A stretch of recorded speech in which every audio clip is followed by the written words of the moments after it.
निरूपणासाठी अभंग न घेता ओव्या घेतल्या. समर्थांच्या ओव्या आहेत. समर्थांचं वर्णन करायचं झालं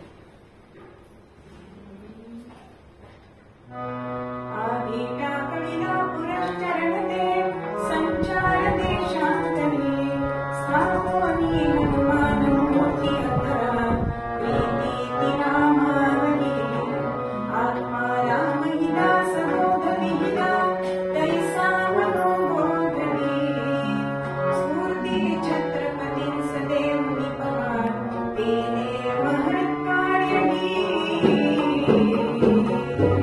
जय जय रघुवीर. त्या काळामध्ये अशा व्यक्तीची अत्यंत आवश्यकता होती, कारण समर्थांचं व्यक्तिमत्वच तसं होतं. आणि अशा या काळामध्ये ज्या वेळेला सगळेजण आपलं हिंदुत्व विसरून पातशहांच्या मध्ये व्रत झालेले होते, आपला स्वाभिमान विसरलेले होते, स्वजागृती विसरलेले होते. कारण त्यावेळची परिस्थिती कशी होती त्याचं वर्णन कवी करतात. प्रबल यमन झाले होते वंदेया महाराष्ट्रात अखंड होता धर्म कर सत्तेचा दानात जेवढे धैर्य कले होते कर सत्तेच्या दानात पैशा वेळी कल्याणी वीराची वेळ खाणी समर्थ सद्गुरुवाणी गुरुमणी हो सर्वत्र जय जय रघुवीर समर्थ जय जय रघुवीर समर्थ. प्रबल यमन झाले होते. अहो कुठल्याही तऱ्हेने आपल्या देशातल्या लोकांना आपल्या धर्मामध्ये घ्यायचं, स्त्रियांची आबरू लुटायची, मग त्यासाठी काहीही करावं लागलं तरी चालेल. म्हणून समर्थांच्या वाङ्मयामध्ये असं वर्णन आहे, किती गुर्जणी ब्राह्मणी भ्रष्टविल्या, किती सुंदरा हाल भोगून मेल्या, किती शांभवी चाहची फाकविल्या, किती एक देशांतरी त्या विकिल्या. असं दारुण चित्र त्यावेळी होतं.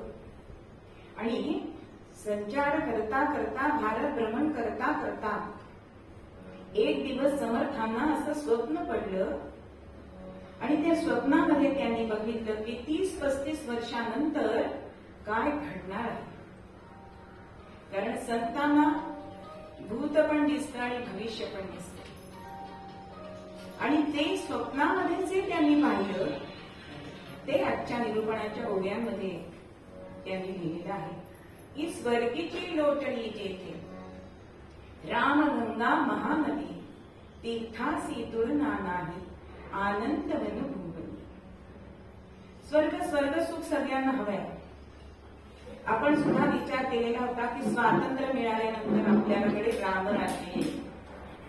स्वर्गसुख म्हणजे रामराज्य ही संकल्पना आजही प्रत्येक भारतीयांच्या मनामध्ये आहे.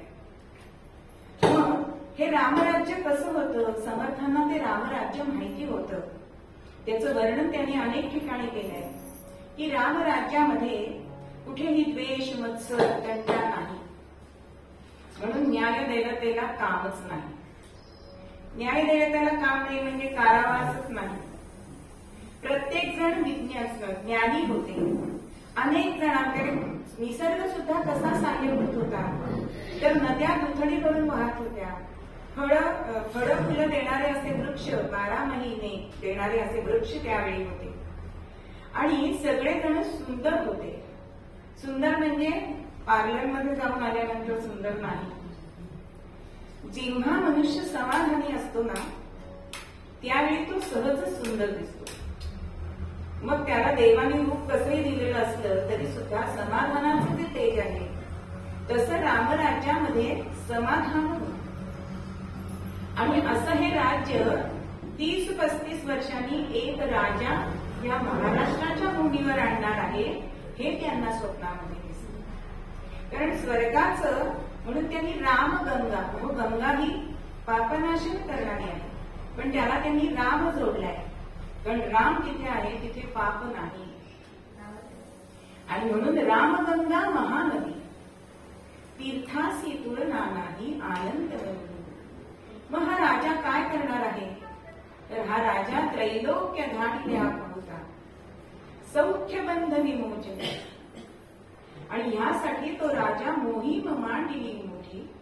कारण ज्या ज्या वेळी समर्थांनी शिवरायांचं वर्णन केलंय तेव्हा जाणता राजा असं त्यांचं वर्णन केलंय, किंवा श्रीमान योगी, शिवरायाचा 8वा प्रताप, असे अनेक दाखले आपल्याला शिवरायाचे समर्थांच्या वाङ्मयामध्ये दिसतात. मग असा हा राजा आहे.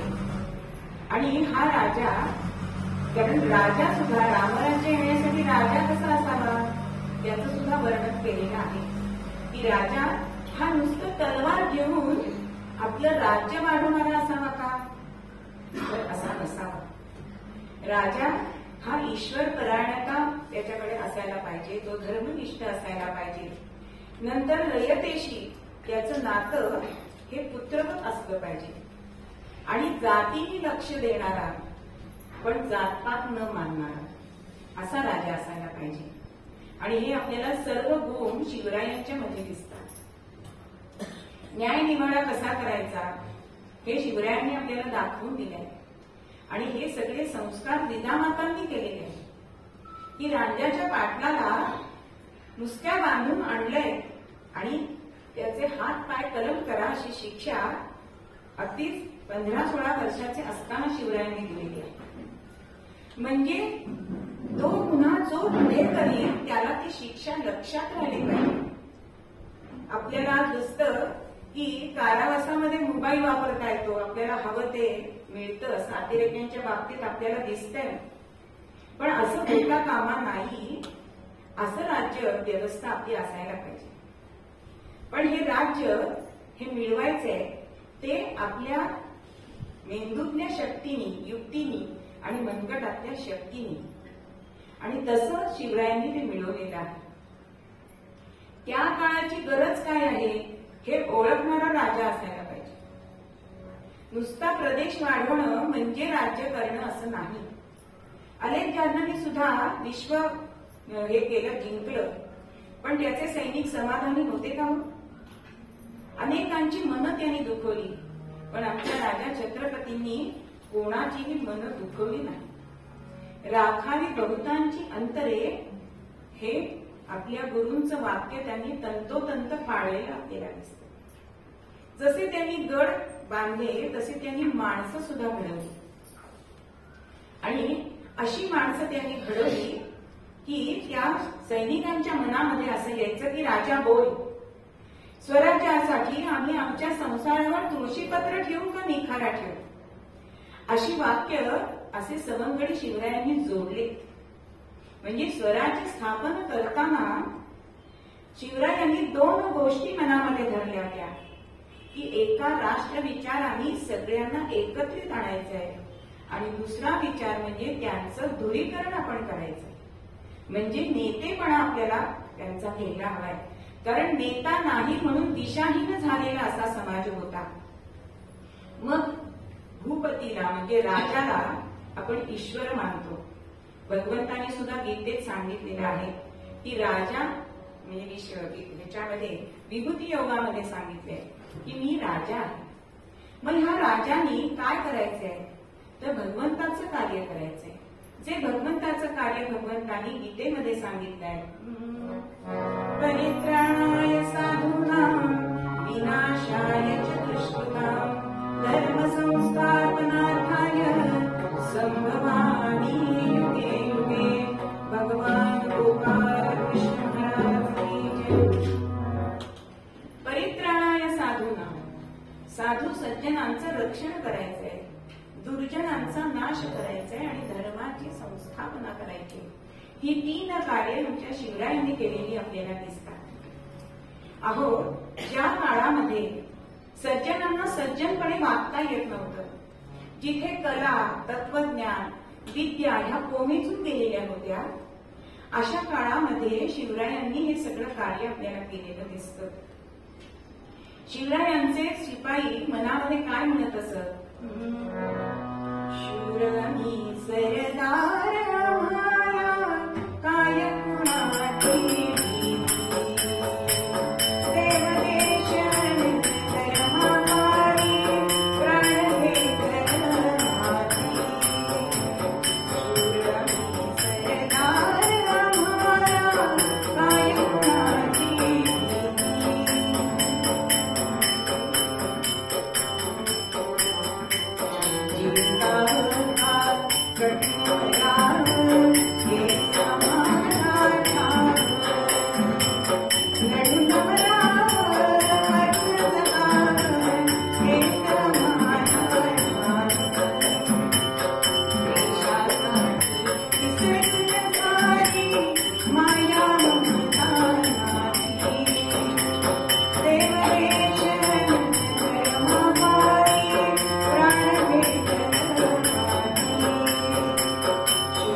देशासाठी मध्ये आणायची नाही.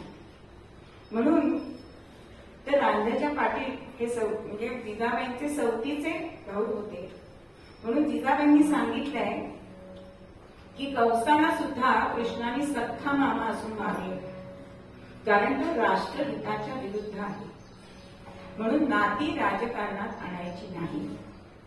आज आपण बघतोय नाती नाही येते, 10 वर्ष झाली, पण असा राजा असायला पाहिजे. अहो, आमचा राजा कसा होता, किती गाणी निघून ठेवलेला आहे की ज्यावेळी अमेरिका आणि व्हिएतनाम यांच्यामध्ये 12-13 वर्ष युद्ध चालू होतं आणि त्यांना एवढ्या वर्षांनी जय प्राप्त झाला व्हिएतनामला. म्हणून मुलाखतीमध्ये तिथल्या पंतप्रधानांना विचारल्यानंतर त्यांनी काय उत्तर दिलं की असा एक भारतीय राजा आहे, त्यांचं आम्ही अनुकरण केलं, आम्ही गनिमी काव्यानी हे युद्ध जिंकलं. आणि ज्यावेळी व्हिएतनामचे परराष्ट्र मंत्री हे भारतामध्ये आल्यानंतर त्यांना आपला राजघाट, लाल महाल वगैरे अशा, ताजमहाल अशा वास्तू दाखवण्यात आल्या, तेव्हा त्यांनी विचारले की शिवरायांची समाधी कुठे आहे, ती तुम्हाला का पाहिजे, असं त्यांना विचारण्यात आलं. आणि त्यांच्या आग्रहात मात्र रायगडावर त्यांना नेण्यात आलं आणि तिथे ते नतमस्तक झाले. एवढंच नाही तर तिथली काही माती 3-4 बॅगा भरून त्यांनी व्हिएतनामला नेली. तेव्हा म्हणे, माती का तुम्ही इथली नेताय, तर म्हणे इथली माती जर आम्ही तिथे टाकली तर असे शिवाजी तिथे निर्माण होतील, असे छत्रपती शिवराय. स्त्रियांच्या बाबतीत सुद्धा त्यांचं मत काय होतं की अशीच आमची आई असती सुंदर रूपवती, असा त्यांचा जो दृष्टिकोन होता. म्हणून सगळ्या राज्यातल्या स्त्रिया त्यांच्या भगिनी होत्या. सांगायला गेलं तर खूप आहे, पण अशा राजांनी काय केलं तर ब्राह्मणांची शेंडी राखली आहे, गळ्यातलं जानवं हे राखलंय. अहो, ज्यांना तप साधना करायची आहे त्यांना ती सुखाने करता येऊ लागली. म्हणून उदंड जाहले पाठ, स्नान संध्या करावया, जप तप अनुष्ठान आनंद वनभुवन. येथून वाढीला धर्म, रमा धर्म समागम. आपला महाराष्ट्र धर्म वाढवावा असं समर्थांनी सांगितलंय. पण भागवत धर्म, हिंदू धर्म अधिक त्याच्यामध्ये मधुरा भाव जर घातला तर त्याला रमा धर्म असं म्हटलं जातं. आणि ह्या धर्मामध्ये गोब्राह्मण प्रतिपादक हे येतं आणि असा आमचा राजा हा वाढलेला आहे. आणि म्हणून अभक्तांचा क्षयो झाला, बुडाले सर्व ही पापी. समर्थ बरेच वेळेला म्लेंछ हा शब्द वापरतात. तर म्लेंछ म्हणजे आपल्या सर्वसामान्यांना असं वाटतं की फक्त मुसलमान. तर म्लेंछ म्हणजे जे हिंदू नाहीत, म्हणजे त्याच्यामध्ये पोर्तुगीज येतील, डच येतील, इराणी येतील, इंग्रज येतील, अशा तऱ्हेने हे जे हिंदू विरहित जे आहेत ते म्लेंछ. आणि ह्यांच्यावर सुद्धा आमच्या शिवरायांनी वरकड केलेली आहे. कारण देव मस्तकी धरावा, अवघा हलकल्लोळ करावा. अहो, गोव्याला सप्तकोटेश्वराचं मंदिर पोर्तुगालच्या नाकावर टिचून आमच्या महाराजांनी बांधलेलं आहे. त्यांनी कोणाचीही देवस्थानं उद्ध्वस्त केली नाही. हा आपला धर्म जो हिंदू धर्म आहे तो त्यांनी वाढवला. आणि अशा तऱ्हेने जे एवढंच नव्हे तर समर्थांना त्यांच्या पुढचंही, कारण संतांना द्रष्ट्याचं म्हटलं जातं की 50-50 वर्षापुढचं सुद्धा ज्यांना दिसतं त्यांना द्रष्टे असं म्हटलं जातं. तर समर्थांना त्यावेळी सुद्धा असं दिसलेलं होतं की नेता नसताना सुद्धा महाराष्ट्रातले वीर हे ह्या गनिमांना पळवून लावतील. आपल्याला संताजी धनाजी हे सगळे माहितीये की वेडात मराठे वीर दौडले साथ, म्हणजे त्यांच्या घोड्यांना सुद्धा संताजी धनाजी पाण्यात दिसत होते. असं कर्तृत्व, अशी माणसं तिच्या शिवरायांनी घडवली.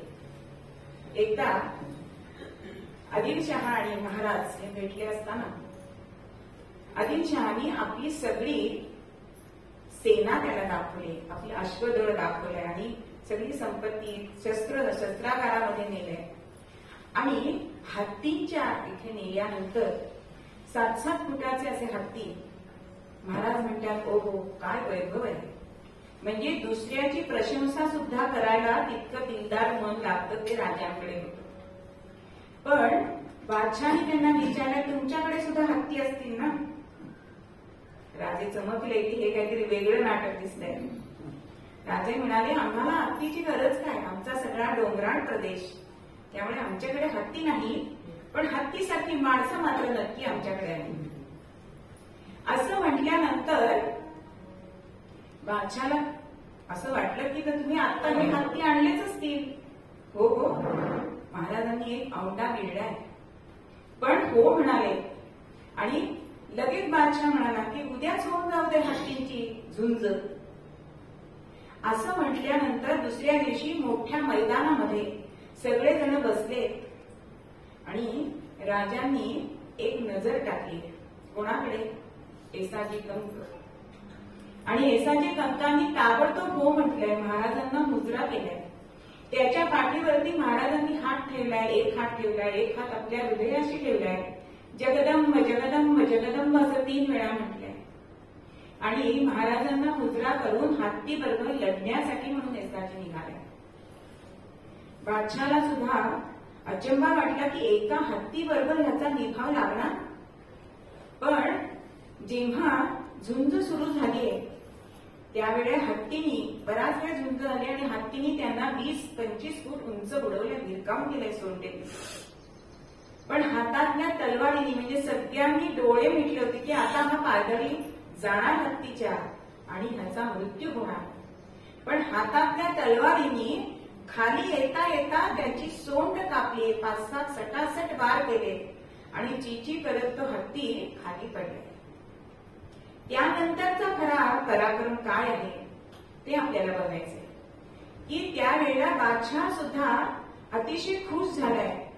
राजांनी तर शाबासकी दिलीच, पण स्वतःच्या गळ्यातला नवरत्न हार अमोली कसारा बादशाहने येसाजी कंकांना दिल्यानंतर ते म्हणाले, मला हा हार नकोय, मला काही त्याची आवश्यकता नाही.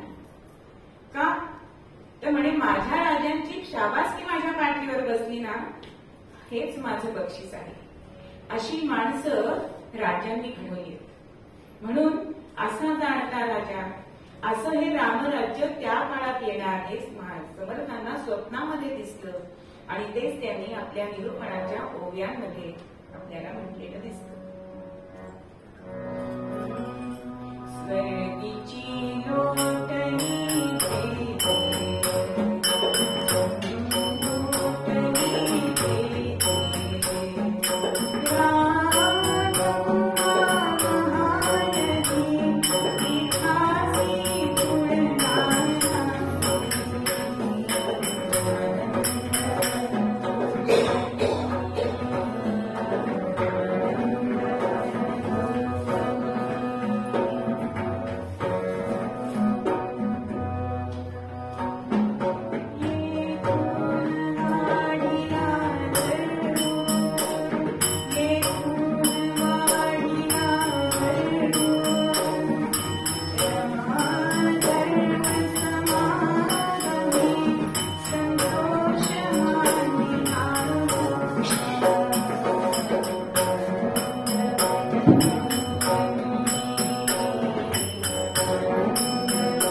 एकदा सगळ्यांनी भजन करूया. करूया घोषणा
मागून घेतलेलं. म्हणजे लोकांना माहिती नाही ना, आम्ही हा संकल्प केलाय की यंदाच्या वर्षी शिवराज्याभिषेकाला 350 वर्ष झाली आणि त्या निमित्तानं आम्ही काही कीर्तनकारांनी या विषयावरती 350 कीर्तन करण्याचा संकल्प केला. त्याचं माझं अर्थ 7वं कीर्तन आहे. मी मनाशी 10 कीर्तन करायचे ठरवले. अजून कोणाला बोलवायचं असेल तर नक्की येऊ शकते. तर असा हा संकल्पासाठी, आणि मी बघितलं तर उद्या शिवजयंती तिथी आहे म्हणून मी उद्या त्यांना फोन केला आणि त्यांनी मला लगेच सगळ्या सदस्यांनी, सगळ्या अधिकारी वर्गाने याला परवानगी दिली आणि म्हणून आजचं हे कीर्तन सेवा. शिवरायांवर जसे संस्कार जिजामातांनी केले त्याप्रमाणे शंभू बाळावरती सुद्धा जिजामातांनी संस्कार केलेले आपल्याला दिसतात. आज्ञाहून सुटका ज्यावेळी झाली त्यावेळेला शंभू राजांना त्यांनी आपल्या जवळ बसवले आणि त्यांना सांगितलं, शंभू बाळ, मोठ्या संकटातून तुम्ही सही सलामत सुटून आला. हे राज्य, हे स्वराज्य जगदंबेने आपल्या हातामध्ये, चोळीमध्ये घातलेलं आहे. समुद्र मंथनातून जशी रत्न बाहेर आली तसं रक्ताच्या समुद्र मंथनातून हे स्वराज्य आपल्या हातामध्ये जगदंबेने दिलं. त्याचं महत्व मोल इतकं आहे की एका तागडीमध्ये जर स्वराज्य घातलं आणि दुसऱ्या तागडीमध्ये जर त्रिभुवनाचं सौख्य घातलं तर स्वराज्याचं पारडं इतकं जड होईल की त्रिभुवनाचं सौख्य भिरकावलं जाईल. त्यामुळे या स्वराज्यासाठी तुम्हालाच पुढे मोठा पराक्रम करायचा आहे. नवे स्वराज्यासाठी मरण जरी पत्करायचं झालं तरी ते हसत हसत आपण झेललं पाहिजे.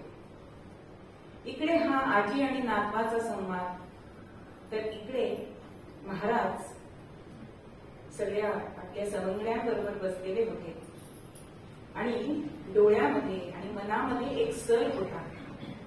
कारण आग्र्याच्या तहामध्ये महाराजांनी इतके किल्ले दिलेले होते, फक्त आपल्याकडे 18 किल्ले ठेवले होते, बाकी सगळे औरंगजेबाला दिलेले होते. पण आज इतकी वर्ष, 13 वर्ष झाली तरी माझ्या अंबाबाईचा पन्हाळा अजून स्वराज्यामध्ये आला नाही. त्या पन्हाळ्यासाठी 2 घास आम्ही कमी जेवतो दररोज. कोण घेतो पन्हाळा, कोण घेतो पन्हाळा, असं महाराजांनी म्हटल्यानंतर कोंडाजी पुढे आले. महाराज, मी घेतो मी घेतो पन्हाळा. आणि मोजक्या मावळ्यांबरोबर घेऊन कोंडाजी निघाला सुद्धा. पण महाराजांनी त्याला परत बोलवलंय आणि महाराजांनी आपल्या हातातलं सुवर्णाचं कड हा त्याच्या हातामध्ये घातलंय. मागे दादोजी उभे होते, ते हळूच म्हणताय, मोहिमे आधी कड हातात देणं म्हणजे अव्यवहार नाही का?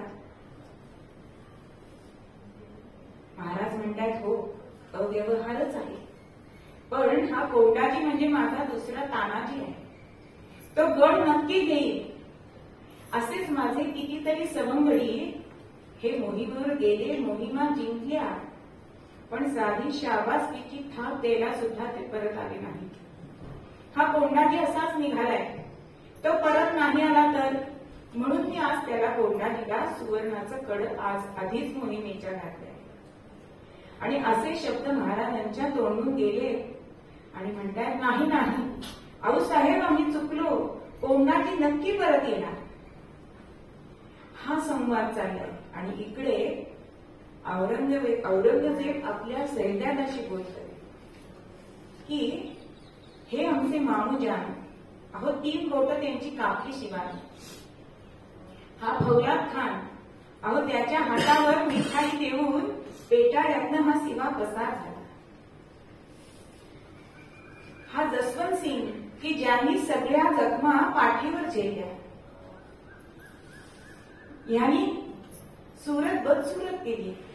अशा तऱ्हेने ते सांगतायत की आपल्याला विजय का मिळत नाही, आपल्याकडे एवढा तोफखाना आहे, सैन्य आहे, उंट घोडे हत्ती सगळे जण आहेत, पण यश मात्र त्या शिवाला मिळतं का, हे आमच्या अधिकाऱ्यांना सरदारांना कधीच कळणार नाही की जिथे नाच गाणी नशा मौज मस्ती तिथे चालते तिथे यश कधीच मिळत नाही.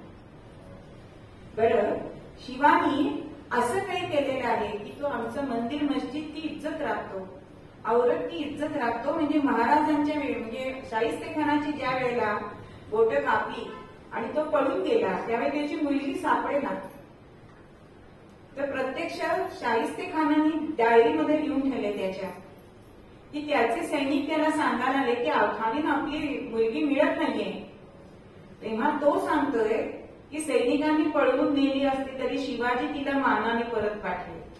इतका शत्रूला सुद्धा खात्री असणारा असा आमचा राजा. आणि असा हाच राजा शिवा की त्यांनी गडकोट किल्ले तर तयार केलेच, पण त्यांनी माणसं अशी तयार केली असं शहजादाला सांगतोय औरंगजेब की वो झुकते नहीं, वो रुकते नहीं, वो थकते नहीं और वो बिकते भी नहीं. आणि म्हणूनच तुला जर हुकूमत करायची असेल तर 4 चरण शिवा का सीखो असं औरंगजेब आपल्या शहजादाला सांगतोय. आणि तो म्हणतोय हम खुशनसीब है कि हमें शत्रु मिला तो शिवा जैसा, लेकिन है तो शत्रु उसे नेस्तनाबूत करना है. आणि त्याचं धर्मवेळ उफाळून आलं आणि काशी विश्वेश्वरावरती हल्ला केलाय. दीन म्हणून सैनिक तिथे गेले. अहो वारा सुद्धा थांबला, गंगा भयभीत होऊन वाहू लागली, किंकाळ्या कानावर ऐकू येऊ लागल्या. काशी विश्वेश्वराच्या देवळामध्ये गागा भट्ट हे रुद्राभिषेक करत होते आणि त्याच वेळी त्यांचा हा रुद्राभिषेक उधळला होता. म्हणून गागा भट्ट विश्वेश्वराला म्हणतायत की हे विश्वेश्वरा, काशीनाथा, विश्वनाथा, हे प्रलयंकारा, तुझा तो त्रिशूळ कुठे आहे, तुझा तो तिसरा नेत्र कुठे आहे, तुझं ते तांडव नृत्य कुठे आहे. आणि मग त्यांच्याच मनात येतं की हा तुझा तो तिसरा नेत्र वटारला गेलाय दिल्लीच्या तख्तावरती, तुझा तो शंखनाद होतोय परशुराम भूमीवरती, तुझं ते तांडव नृत्य चालू आहे ते सह्याद्रीच्या पर्वतामध्ये. आज जरी माझा हा रुद्राभिषेक उधळला गेला असला तरी माझ्या या राजाला राज्याभिषेक जेव्हा करील तेव्हाच तुझ्या दर्शनाला येईल असं गागा भट्टांनी सांगितलं विश्वनाथाला आणि ते निघाले. होते गागा भट्ट काशी निवासी, होते गागा भट्ट काशी निवासी, वेद ज्ञाता शास्त्र संपन्न जोशी, शास्त्र संपन्न जोशी, होते गागा भट्ट काशी निवासी.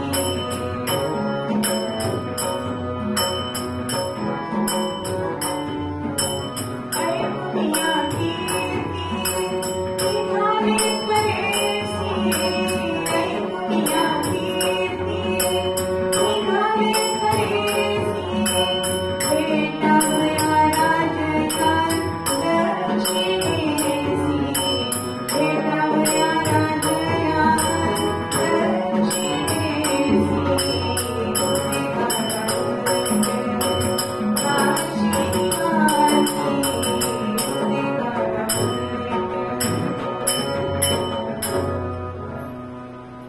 गागा भट्ट अतिशय वेदशास्त्र संपन्न असे होते. 4 वेद 6 शास्त्र हे त्यांनी त्याचं ज्ञान घेतलेलं. त्याशिवाय ज्योतिषशास्त्र म्हणजे कलियुगाचा बृहस्पती असं म्हटलं तर वावगं होणार नाही, इतकं ज्ञान ह्या गागा भट्टांकडे होते. पांढरं स्वच्छ धोतर नेसलेलं आहे, गळ्यामध्ये रुद्राक्षाच्या माळा आहे, कपाळावर त्रिपुंड रेखलेला आहे, डोक्याला रेशमी असा पिवळा कशिदा केलेला रुमाल बांधलेला आहे, पायामध्ये खडावा आहे, भस्माचे पट्टे अंगावर ओढलेले आहेत आणि असे हे गागा भट्ट दक्षिणेकडे शिवरायांना भेटण्यासाठी निघाले. हे जेव्हा वार्ता राजांना कळले तेव्हा पालखी पाठवली आणि त्यांना सामोरे गेले. त्यांचा यथोचित मान केलाय, आपल्या राण्यांसह त्यांची पाद्यपूजा केली. असं म्हटलं तर वावगं होणार नाही की प्रकांड पंडित आणि प्रचंड शौर्य यांची आज भेट होती. आणि गागा भट्टांना नतमस्तक होऊन शिवराय म्हणतात की आपण गडावर वास्तव्य करावं. गागा भट्टांनी सुद्धा ती विनंती मान्य केली आणि एक दिवस गागा भट्ट शिवरायांना म्हणाले की राजन, मी ज्या कामासाठी आलोय ते काम काय हे सांगण्यासाठी उद्याचा सकाळचा मुहूर्त चांगला आहे. म्हणजे एखादी चांगली गोष्ट करायची असली तर मुहूर्त बघून करावी. सगळंच अंधश्रद्धा नाही आहे. कुठलंही चांगलं कार्य घडण्यासाठी ते योग असावे लागतात. म्हणून मी ते उद्या तुला सांगेन. आता सगळ्यांना कुतूहल वाटलं की हा काशीहून आलेला ब्राह्मण काय सांगणार आहे. दुसऱ्या दिवशी दरबार भरलाय. डावीकडे सगळे राजस्त्रिया बसतील, इकडे सगळे सरदार बसलेले आहेत आणि गागा भट्ट उभे राहिले आणि म्हणताय की राजा, आज तुझ्या दातृत्वाची कसोटी आहे. आज जे मी मागीन ते तुम्हाला देशील, फक्त तूच देऊ शकतोस असं सांगितलंय. आणि गागा भट्ट म्हणतायत की आज तुम्ही हे एवढं साम्राज्य तयार केलंय, निर्माण केलंय, त्याच्यावरती शिक्कामोर्तब व्हायला हवं. तुम्ही मूर्धाभिषिक्त राजे व्हायला हवं. नाहीतर आपल्या प्रजेला काय वाटेल की कुर्निसात करण्यासाठी त्या बादशांच्याच कडे ते जातील. राजे म्हणतात पण मी ह्याच्यासाठी हे राज्य केलंच नाही, इतर न हो. पण गागा भट्ट त्यांना समजून सांगतायत, देवाची असली तरी नमिती मूर्ती जो स्थापिली किंवा कौस्तुभ विष्णुकंठी नसता कीर्ती त्या लावली की येतो स्थल वैभवे करुणिया मोठेपणा वस्तुना नाही मान शिवास तो वरील तो सिंहासनी बैसला. राजा, अरे एखादी मूर्ती असली पण तिची प्रतिष्ठापना जर झाली नाही तर तिला सगळे वंदन करतात का? मूर्ती छान आहे म्हणून म्हणते. कौस्तुभपणी कुठे खुलून दिसतो? विष्णूच्या कंठामध्येच. तसंच तू जोपर्यंत सिंहासनाधिष्ठित होत नाहीस तोपर्यंत तुला छत्रपती म्हणून, राजा म्हणून कोणी मानणार नाही. तेव्हा तुला माझा मानवी सल्ला जर ऐकायचा नसेल तर तुला हा शिवाचा, देवाचा हा आज्ञा आहे असं मी तुला सांगतो.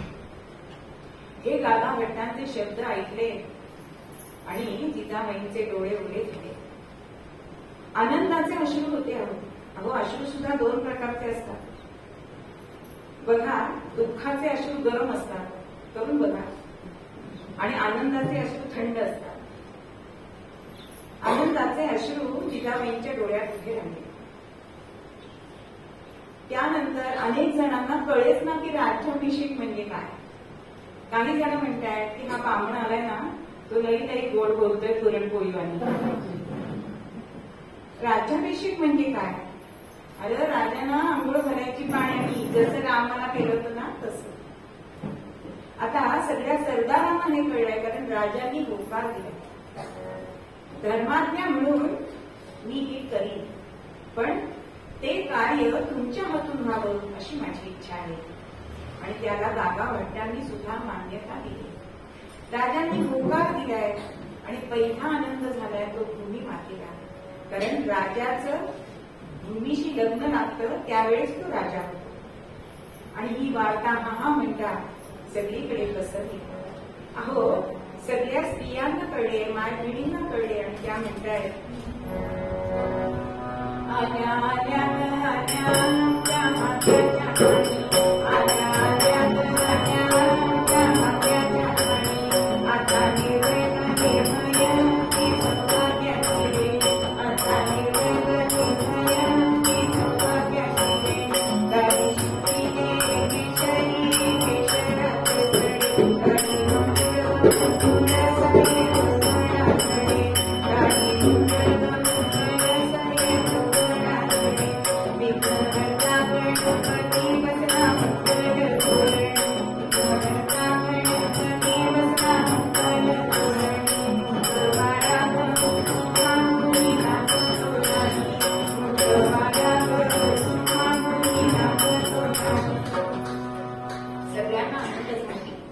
आणि राज्याभिषेकाची तयारी सुरू झाली. अहो घरात साधी पूजा असली तरी आपली किती लगबग होते. हल्लीच्या मुलींना तर पूजेची तयारीच माहिती नसते. म्हणजे मुलींना काय सांगतात, तुम्ही सगळं आणा आम्ही तुम्हाला पैसे देऊ. पण खरी तयारी करण्यामध्ये मजा आहे, आपल्या पिढीला माहिती. तशी राज्याभिषेकाची तयारी सुरू झाली. पहिला राजधानी काय करायची, तर रायगडासारखा चौकट गड नाही, तो पुन्हा बांधण्यात यावा म्हणून हिराजी इंदुरकरांना ते काम दिलंय. मोठा दरवाजा बांधलाय. किती मोठा, तर हत्तीवर अंबारीवर गज असा हत्ती डौलात बाहेर पडला पाहिजे, तर आत आला पाहिजे. नगारखाना बांधलाय. मोठी बाजारपेठ बांधली. ठिकठिकाणी पाण्याच्या पिण्याची ही तळी बांधलेली आहे. म्हणजे रायगडावर आपण सगळे बहुतेक तरी गेलो असू, ती बाजारपेठ कशी बांधली, घोड्यावरनं व्यवहार करता येईल अशी बांधलेली आहे. आणि जेव्हा सगळं हे बांधून होत आहे, जगदीश्वराचं मंदिर सुद्धा बांधलंय. आणि राजाने विचारलंय की माझ्या जे मुसलमान सैन्य आहे त्यांचं नमाजाचं स्थान मशीद कुठे आहे.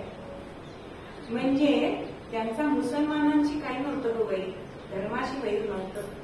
ती जी वृत्ती आहे ना त्याच्याशी त्यांचं वैर. आणि त्यांनी जागा सांगितले की माझ्या राजमहालाच्या समोर मशीद बांधा, असे आमचे राजे. अहो सगळे शुभलक्षणी जी प्राणी असतात, हत्ती, घोडे, गाई यांना सुद्धा सुवर्ण अलंकार केले. राजस्त्रियांना सुवर्ण अलंकार केले.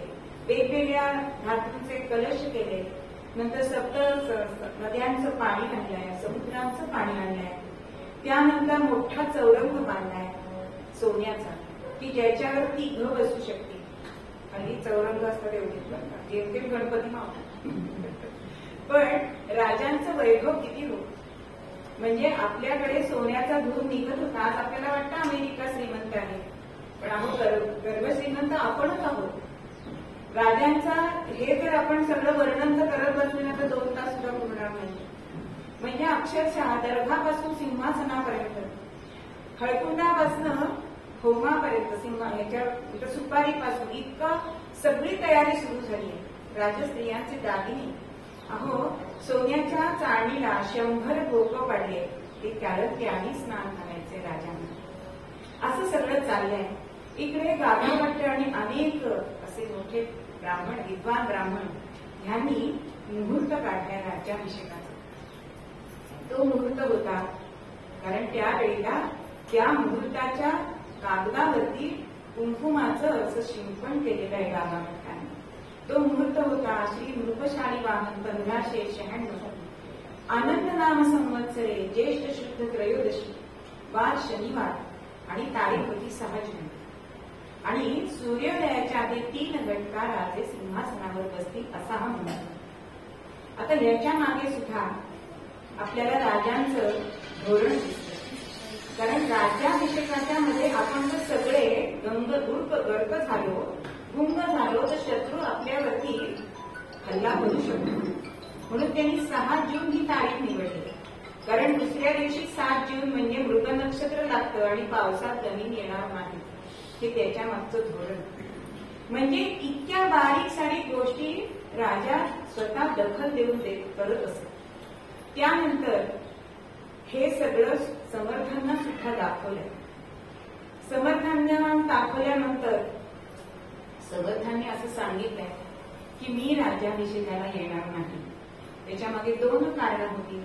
ते म्हणजे माझा शिवबा माझ्या समोर सिंहासनावर बसणार नाही, म्हणून त्यांनी सांगितलं की मी जिजाबाईंच्या डोळ्यातून हा राज्याभिषेक सोहळा पाहिजे.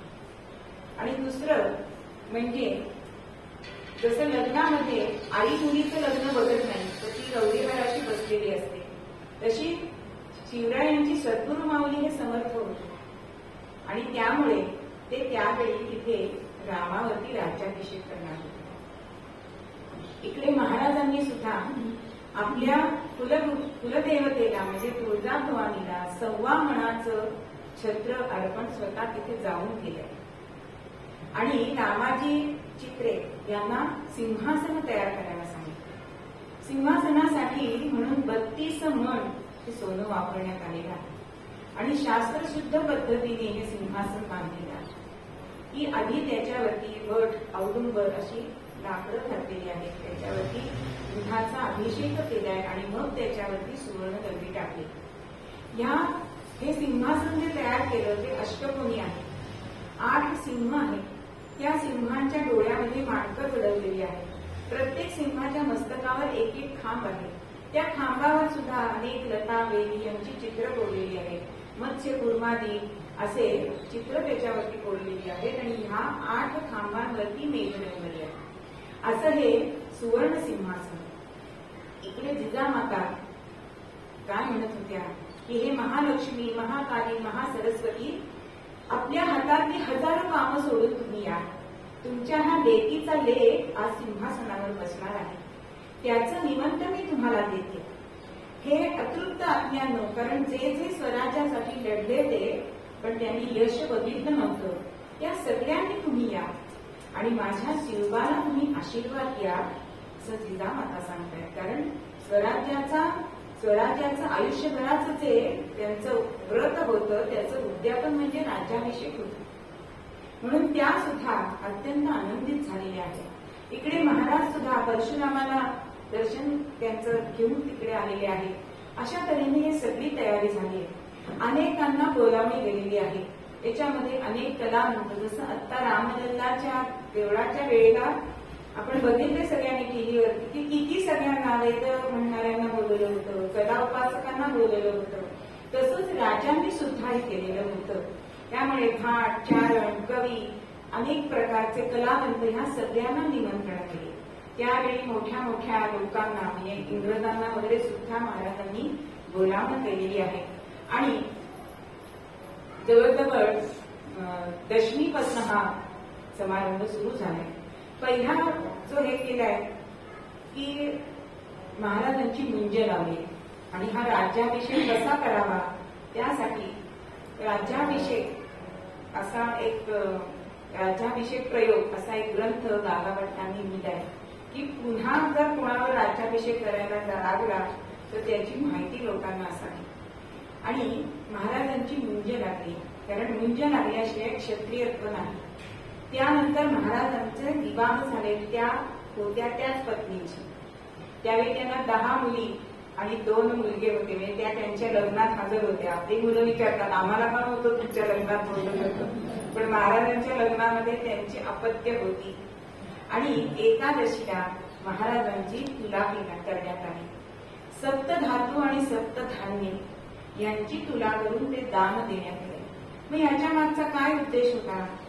तर हा उद्देश असा होता की जनतेतनं जरी कोणी अपराध केला त्याचा गुन्ह्याचा दोष राजाच्या मस्तकावर लागतो.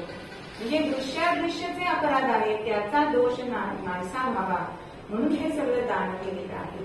होता होता सगळी गड हा रंगीबेरंगी वसनांनी भरून गेलेला आहे. दररोज मिष्टान्नाचं जेवण चाललंय.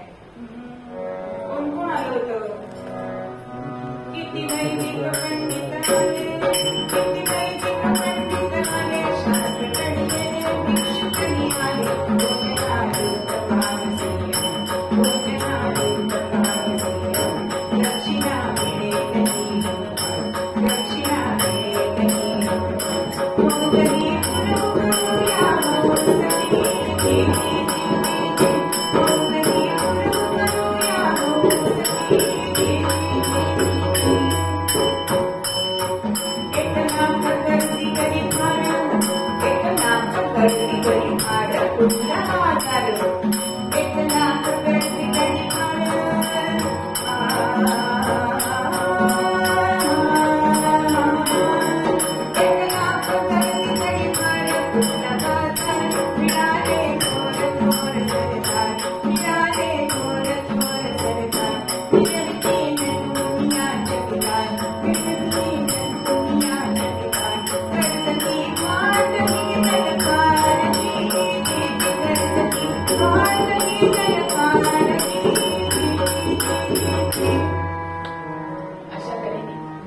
त्रयोदशीचा दिवस उजाडला आणि महाराजांनी स्नान केलंय. ते कशावर? तो जो सोन्याचा चौरंग बनवला होता त्याच्यावरती सोयरा राणी, शंभूराजे आणि राजे बसले. राज्याभिषेकामध्ये 2 भाग येतात. पूर्वार्ध म्हणजे राजांना स्नान घालणे आणि उत्तरार्ध म्हणजे सिंहासनावर बसणे. त्याला असे 2 भाग आहेत. मग जी सोन्याची चाळणी केली होती 100 भोग पाडून त्याच्यातनं राजांना स्नान घालण्यात आले.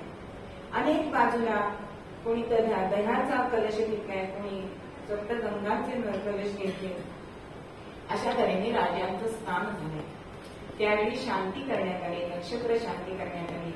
राजांनी स्वतःचं मुख हे तुपामध्ये बघितलंय आणि पुन्हा स्नान करून राजांनी पांढरी वस्त्र परिधान केले आणि शस्त्रपूजन केले. ढाल, तलवार आणि धनुष्यबाण यांची पूजा राजांनी केली आणि धनुष्य घेऊन सिंहासनाकडे घेऊन राजे निघाले.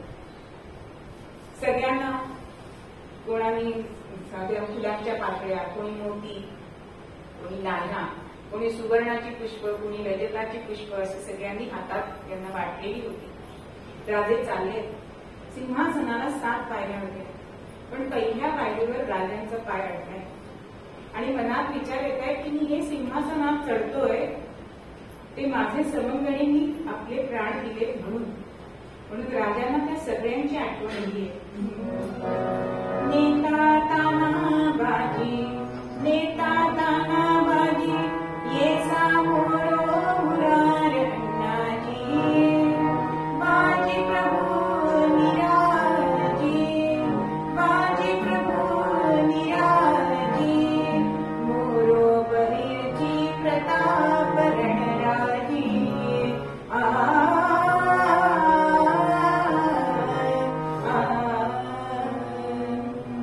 या सगळ्यांच्या आठवणीने राजांचं मन भरभरलं. एक एक पायरी चढून सिंहासनाला वंदन करून तिथे मस्तक टेकून राजे सिंहासनावर बसले. इकडे मोरोपंतांनी 8000 सुवर्ण मुद्रांनी त्यांना स्नान घातलाय. तो आहेर त्यांना असा वेगळा दिला आणि त्याच वेळेला सगळ्या नगारे घडायला लागले. 108 तोफांचे बार झाले. म्हणजे त्या तोफांच्या बारांनी दिल्लीच्या बादशाहांच्या कांठळ्या बसले. कोणी बहिरे झाले, नंतर इंद्रचे होते ते मनाने भयभीत झाले.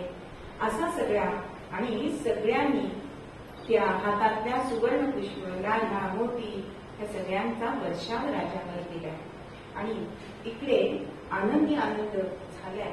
कारण त्या मातांना मात्र धन्य धन्य होत होतं. कारण धन्य सत्पुत्रे होय पिता, धन्य सत्पुत्रे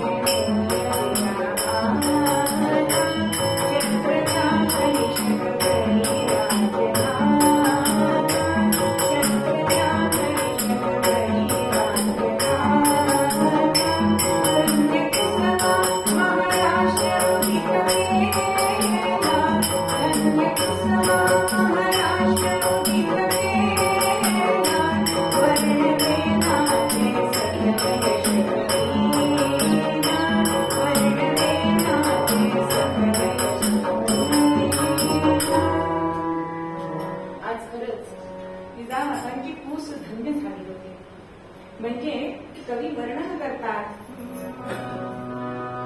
स्वर्गाला रायगडी देशाच्या स्वर्गाला रायगडी देशाच्या आनंदाचा सोहळा घरी जाऊया, आनंदाचा सोहळा घरी जाऊया, या भाग्याचे स्वागत करिता उत्सव बळोनी सातही मराठी अमृतात श्री शिव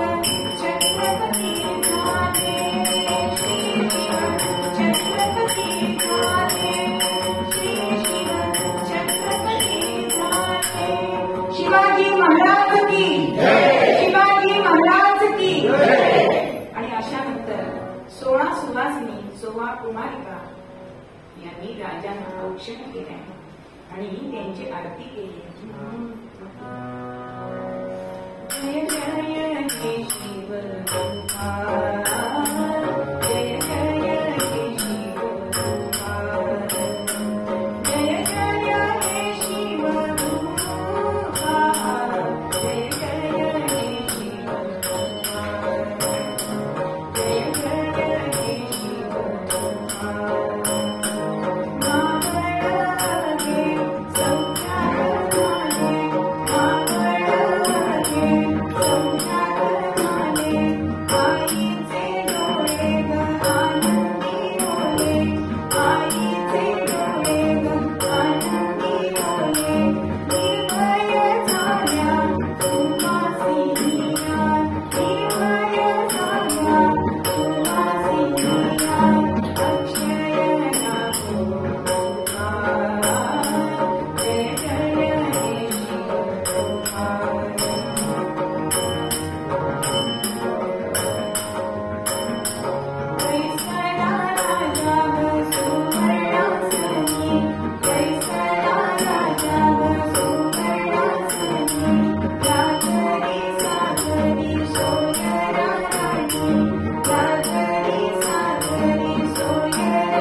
छत्र घेऊन गागा भट्ट राजांजवळ आले आणि त्यांनी घोषणा केली.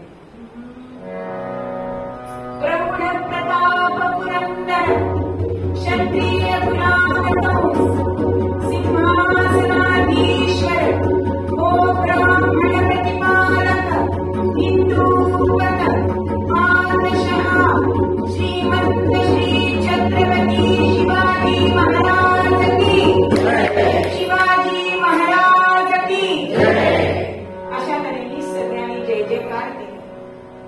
अनेकांनी त्यांना नजराणे दिलेले आहेत. त्या राज्याभिषेकाच्या निमित्ताने राजांनी आपली मुद्रा छापली. त्या मुद्रेवर काय होतं? शिवचंद्र प्रतिपश्चंद्र लेखेव वर्धिष्णु विश्ववंदिता शाह सुनो शिवस्या मुद्रा भद्राय राज. याचा अर्थ काय आहे? तर प्रतिपदेचा चंद्र आपल्याला दिसत नाही, पण द्वितीयेचा दिसतो. तसं स्वराज्याची पहिली मूळ संकल्पना ही शहाजी राजांची आहे. मग प्रतिपदेचा चंद्र हे शहाजी राजे आहे आणि द्वितीयेचा चंद्र हे आपले शिवराय आहे आणि त्यांनी जगामध्ये मान मिळवलेला आहे अशी ही मुद्रा त्यावेळी छापण्यात आली. त्याशिवाय सुवर्ण होय म्हणजे तांब्याची आणि सुवर्णाची अशी नाणी म्हणजे टांगसाळ त्यावेळी शिवराय त्यावेळी पैठण आणून निघाले. अशा तऱ्हेने महाराजांनी अनेक गोष्टी ह्या निमित्ताने केलेल्या आपल्याला दिसतात. गडावर आलेल्या प्रत्येकाला किमान 3 रुपये तरी महाराजांनी दिलेले आहेत आणि गागा भट्टांना 1 लक्ष अशी दक्षिणा दिली, मानाची पालखी दिली. त्याशिवाय आपले जे सरदार होते त्यांना मानाप्रमाणे कुणाला वतन दिले, कुणाला जहागिरी दिली, कुणाला मानाच्या पालख्या दिले, कुणाला भक्ती घोडे असे सगळ्यांना दिले. आणि इकडे शिवरायांचा हा राज्याभिषेक चालू असताना समर्थ मात्र शिखरगडीमध्ये होते, रामाला राज्याभिषेक करत.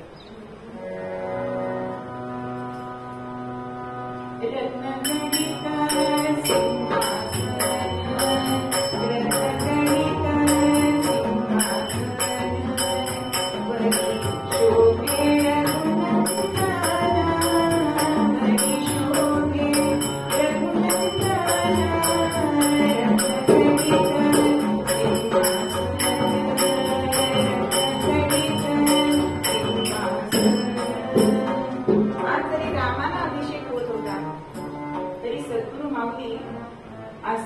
शिवाला बघत होते.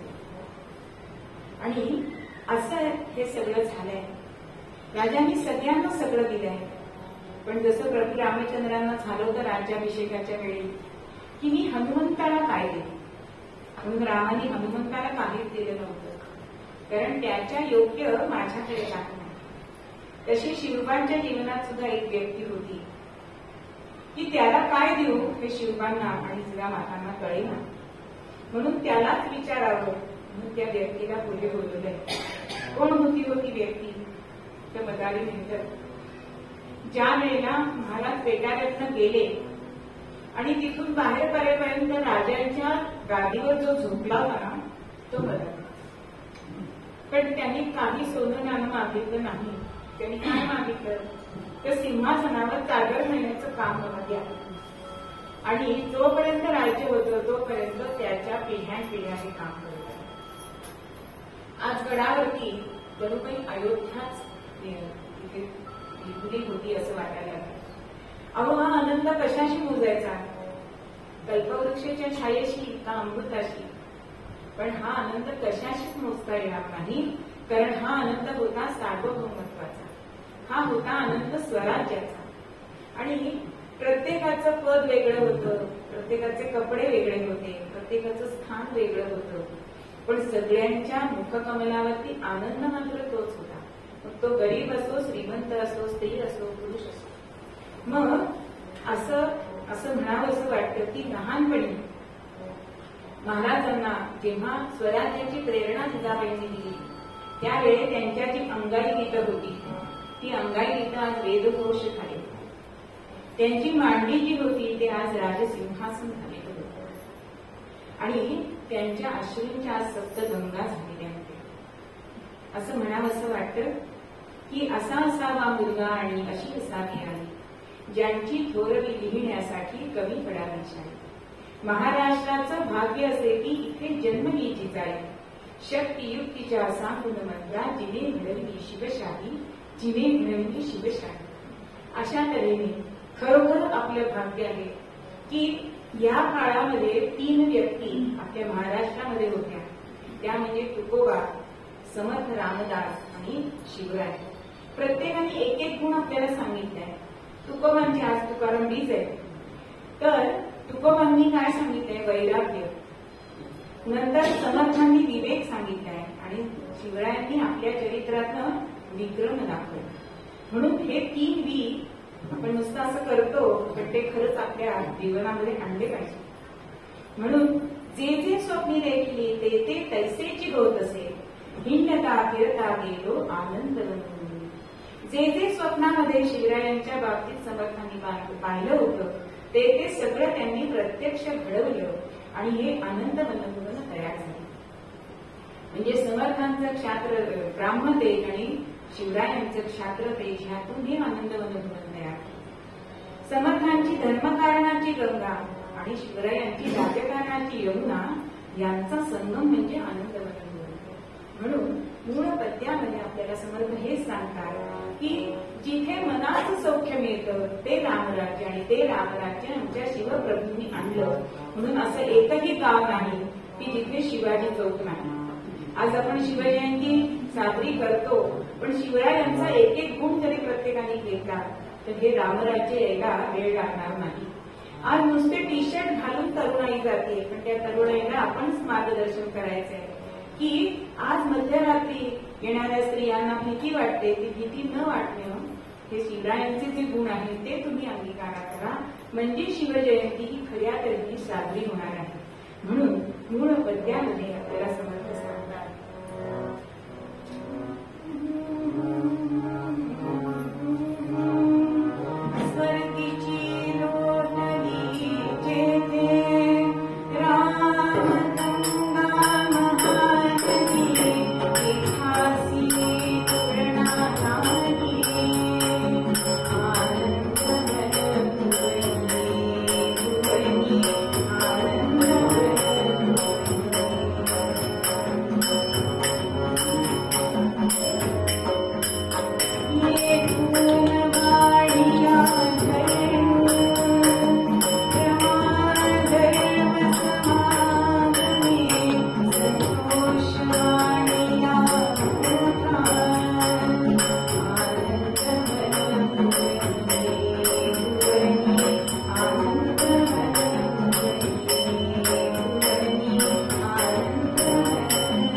आपण सुद्धा शांतपणे ऐकून घेतो.